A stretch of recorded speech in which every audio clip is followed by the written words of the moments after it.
Hey guys, it's Eric. Glenda? And Dawn. And we are D&E Miniature and Board Games. D and E. It was cool when I did it, but now it just took it. It's not even cool anymore. I feel lame now. Oh, it's still cool, Dawn. No, it's not. Hey, so we played several games of Village Attacks now. And we decided to sit down, give our opinions of the new game that just got released through Kickstarter. It was a Kickstarter last year. It just got delivered. I didn't happen to get all the expansions. I got the Pitchfork Pledge, which was just the basic pledge. You didn't get the Torch Pledge?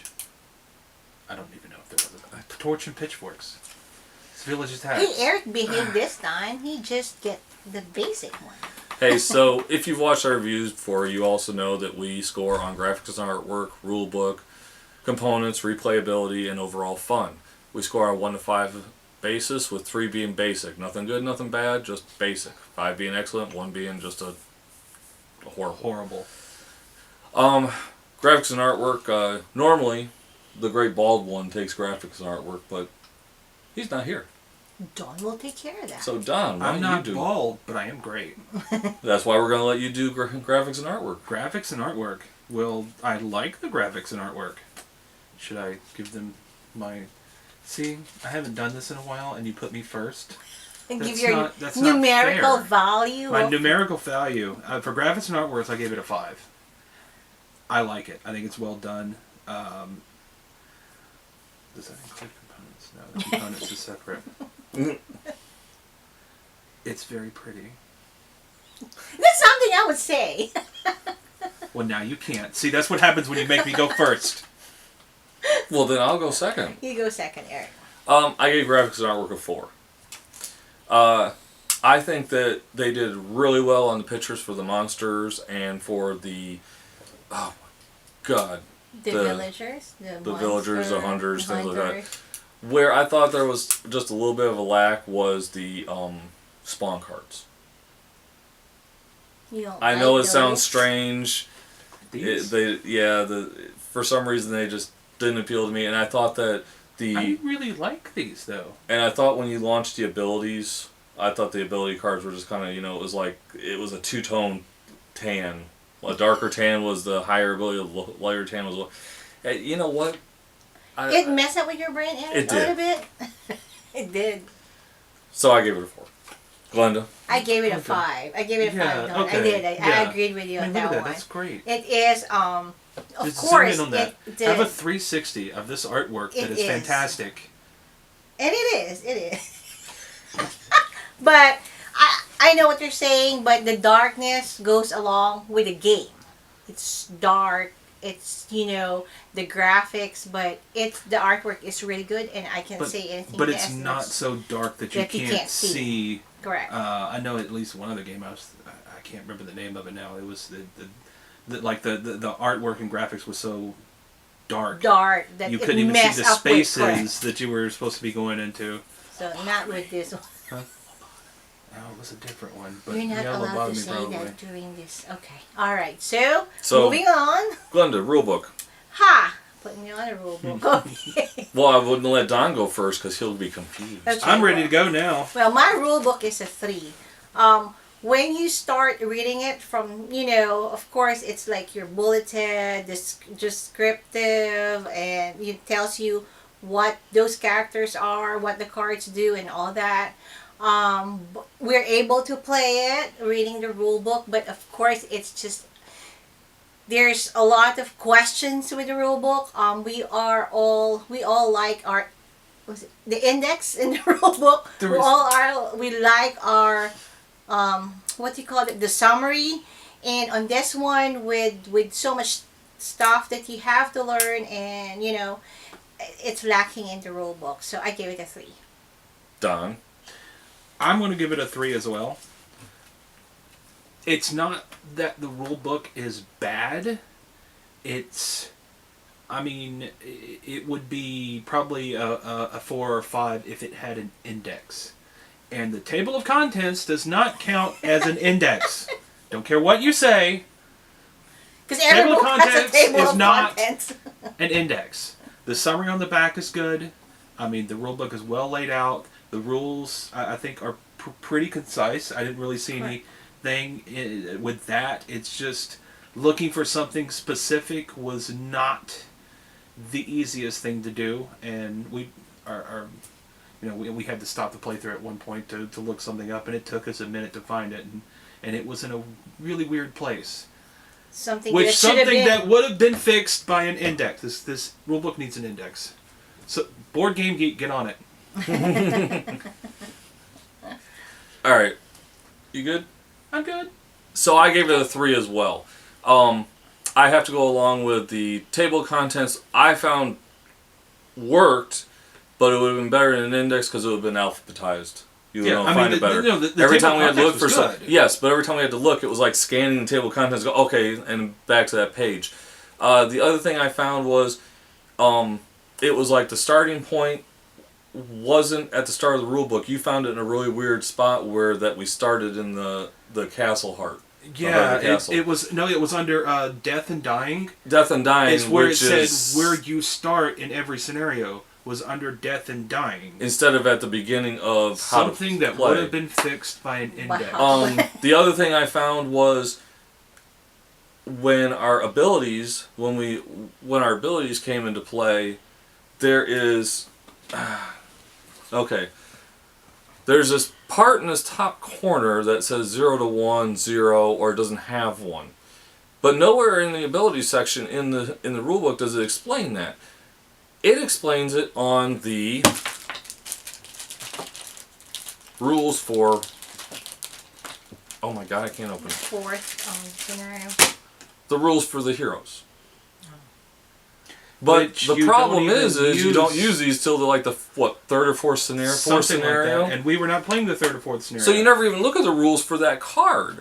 And to be honest, this is a mistake that I made during the playthrough. He's pointing it out now. I'm pointing it out now.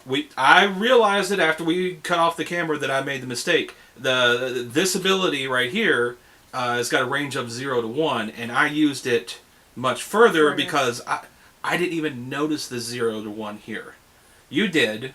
And I find out what it is. But I finally found it out when I really, really searched.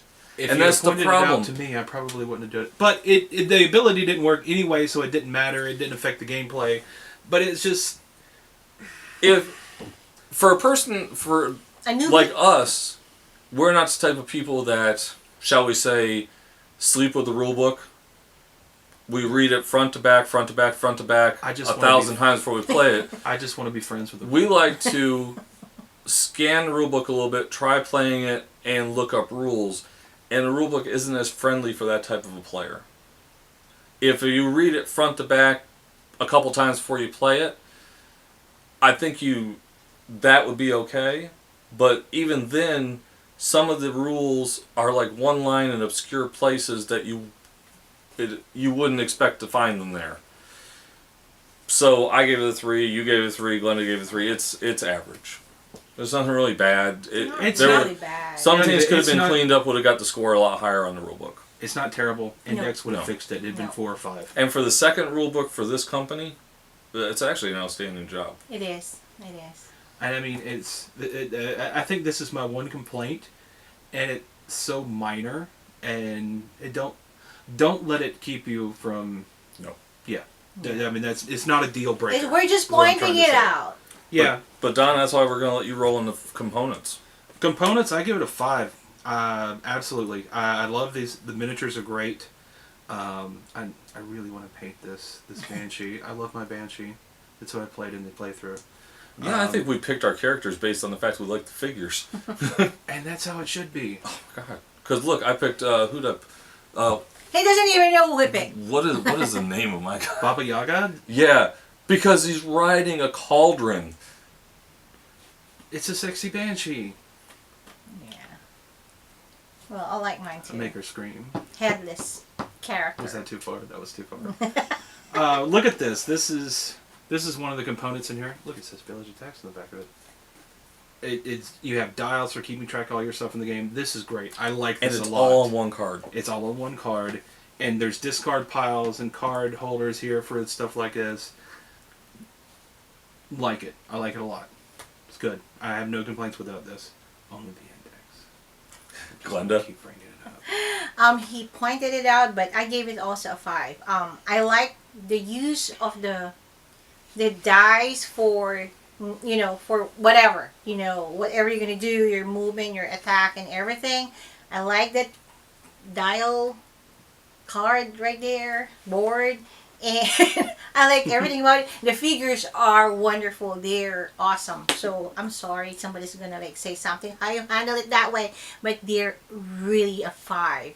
The figures by itself, everything, how when you play it and you put this stuff here to, you never know what you're gonna pick inside the pouch. So those are all components, and I gave it a 5. They're awesome. Don, Mm-hmm. can you hand me the dial, the dashboard, your dashboard, and I got the map tokens here. I need your stuff too. Okay.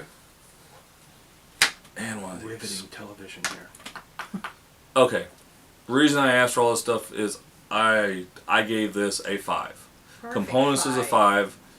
So we're gonna start out with the miniatures. The miniatures have good detail. They're sturdy. I simply loved the monster figures and the hero figures, the hunters, the peasants. I liked them all.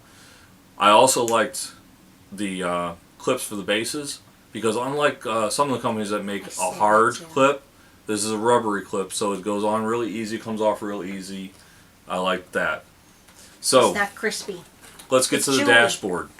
So on the dashboard, not only does it tell you where the abilities go on the dashboard, it's got everything clearly laid out on the dashboard. You can understand everything once you've read what everything means. But even if you're an experienced gamer like we are, you can look at this dashboard and pretty much figure out everything that's on it.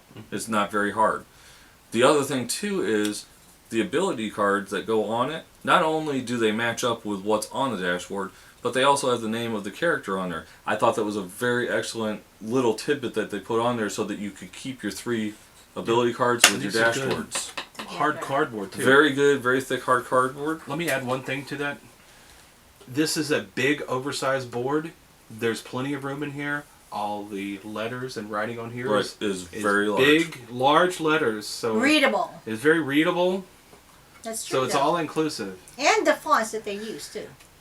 Onto the That was not in response. on the keeping the score tracker. Everything's on the score tracker. And like Don said, you have the discard pile, the card pile. You also have the spots for the traps. One of the complaints, and not to bring up Endure the Stars, one of the things we had to do with Endure the Stars because you couldn't tell what cards were what. I actually had to make a board so that the cards were on the board so we knew what was weapons, what was spawn. It was kind of hard. This one, they eliminated all that. They did a great job fixing those problems. The other thing that I love on this is on their map tiles, it's clearly labeled. Clearly labeled map tiles is so great because you don't have to keep looking through a rulebook to figure out, well, what is Which this, one what is is that, what? what's the armory, what's the stockroom. It's labeled. It makes it so much easier to set up your maps. I gave this a solid 5. I think they did. They hit it out of the park with this one. They hit every point on components. I love it. Replayability. I'm going to roll into replayability, and that's Okay. cool with you guys. Huh? Okay, go. You good? Replayability, I gave a 4. The reason I gave a 4 is not that there isn't plenty of replayability. That is an above average score for us. But the basic game, you only have a certain amount of scenarios. And though I think you could make this your own, House rules? yeah, I don't think it's as easy because there's To so make many one? factors that add in to each scenario. You've got the events, when the events happen. You've got how much score for the heart. You've got the morale. You've got different factors that add in that might not be as easy to make up your own scenarios. You could, and I don't think Don and I would have too much of a problem because we've done it with so many different games anyways. Yeah. But I think it hurts your replayability that there's only so many scenarios. But what helps that replayability with the low amount of scenarios, which I believe was 15? Is it 15? Might be. Was the fact that you had so many once with with this pledge and the several expansions you got with the basic pledge, you had more than enough monster characters and more than enough hero characters to add into that replayability that you could play with different characters. Yeah, yeah, that does add something to it. Let me just. Go ahead, roll into it. I'm good. I got I'm fun. gonna roll into it. I also gave it a 4 for pretty much just reiterated the same thing that he said. I think for long-term health of this game, you're gonna probably need to get expansions for it to keep up with new scenarios, unless you're going to build them, make your own. I'm sure people will publish them online, but sometimes that can be a little hit or miss, especially with as much that goes into it, which makes it a little more difficult. It's not that big of a deal. That's why it's still a 4. I gave it a 4. Same thing as they did. I see the limiting factor on the game, and I don't even know how to explain it. With the dice roll and how many people playing, because you can play it with more than how many? As much 4 people or What is the maximum? I don't even know. Those will, Up to 5. up to 5, so that can change, a lot of the things that could happen. But you can see the scenarios and the outcome for each with all the combination. It can be kind of like a repetitious. I can see it in this game, so I gave it a 4. Again, with the expansion, it will change. But it's not like perfect 5 that you can play it however, whenever, in different scenarios and different outcomes. So I see it in this game. It's a 4. Overall fun. If you can't tell by now, from what we've had to say about it, and some of the defending factors we had even with the rule book, I gave overall fun a 5. I had a really good time with the games we played. I'm looking forward to more games of this. And to be honest with you, and Don and I were talking about this in between one of the games, I want to contact Grimlord Games about getting the expansion, which is, it's like a desert expansion, sand and dust or something like that, because it gives you more scenarios and it gives you more villagers and things like that. But I see the possibilities with this game. And it's very enjoyable once you figure out all the little things about it.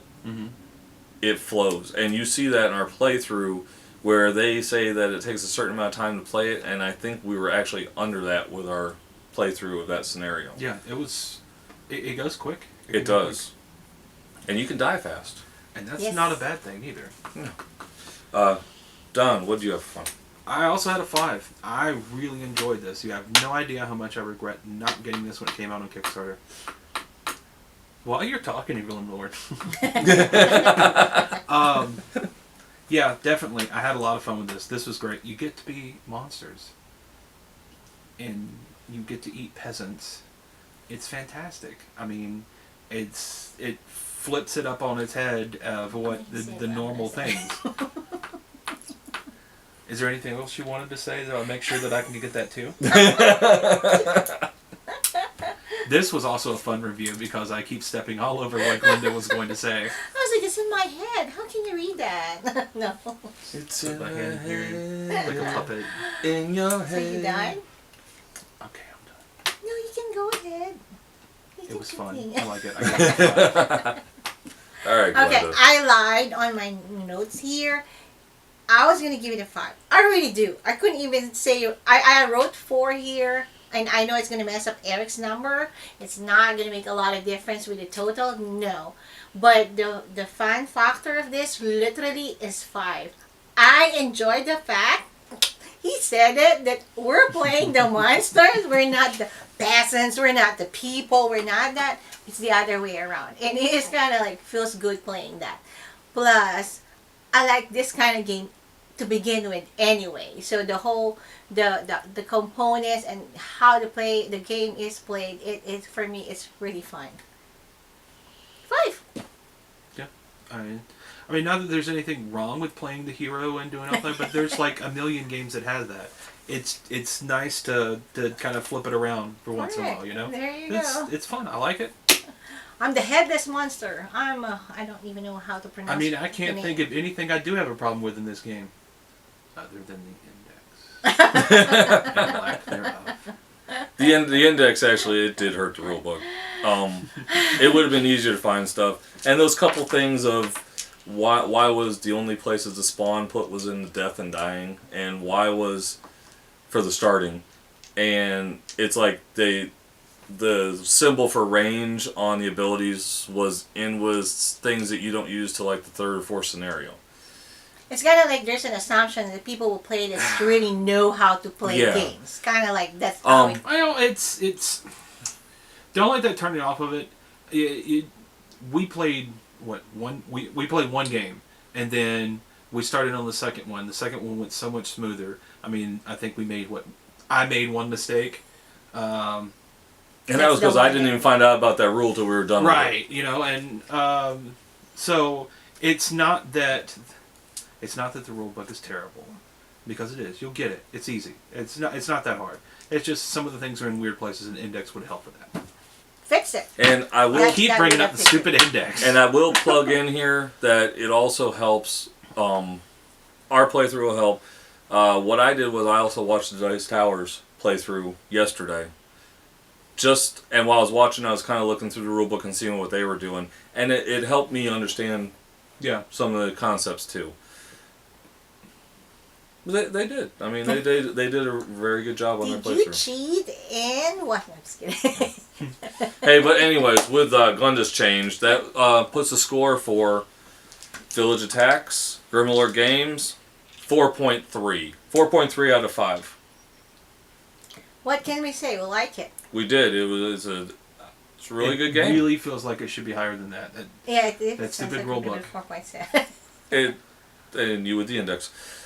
It was just. We all did say the index. Listen, Though. the rule book is an average rule book, and there's a couple things in there. I but hate nothing that it brings major. the score down. I really do, because this game is far too much fun for It is fun. this. It really is fun. How much did you say it was? 4.3? 4.3. Just consider it's a 4.5. Seriously, just pretend it's a 4.5. Don't let the rule book ruin it for you. Because you'll enjoy it. Yes. We want to say thank you to the guys at Grimlord Games. I want to say a special thank you because after they watched our unboxing, I got a message from them saying, I think you're missing part one of the expansions. Oh, isn't that sweet? I did go back through. I do have everything, but I appreciate you guys messaging me about that to see if I was or wasn't. That's pretty awesome, actually. Yes. I love it when companies have really good customer service like that. That's the thing, and I can't say a bad thing about Grimlord Games with that, because even on the Facebook pages, and there's a couple. They've got Grimlord Games. They've got Where Evil Belongs, or I can't remember exactly. Facebook is where evil belongs. Yeah. But they're on the Facebook pages constantly answering questions and making comments and stuff. That's what you want from creators. You want them to where you're not like begging for answers from everybody. You ask a question and the creator comes on and says, "Oh yeah, sorry, it's this." And it was like with the character I was playing. Oh my god. Yes, that character. They had They had forgotten one thing on there, and they actually answered that on Facebook for everybody. That's what you want. Great customer service and great ability to just come out and, it's like one of the guys. Communicate it with everybody. Which, because of that, takes this up to a 4.5. You're right. That's right. At least. I don't feel comfortable with it being less than a 4.5. This is really good. I like this a lot. Hey, but as always, guys, support your local gaming. We support Discover Games, Fayetteville, Georgia. And once again, special thanks to Grimlord Games for an outstanding game. Thank you. Game on, guys. Game on.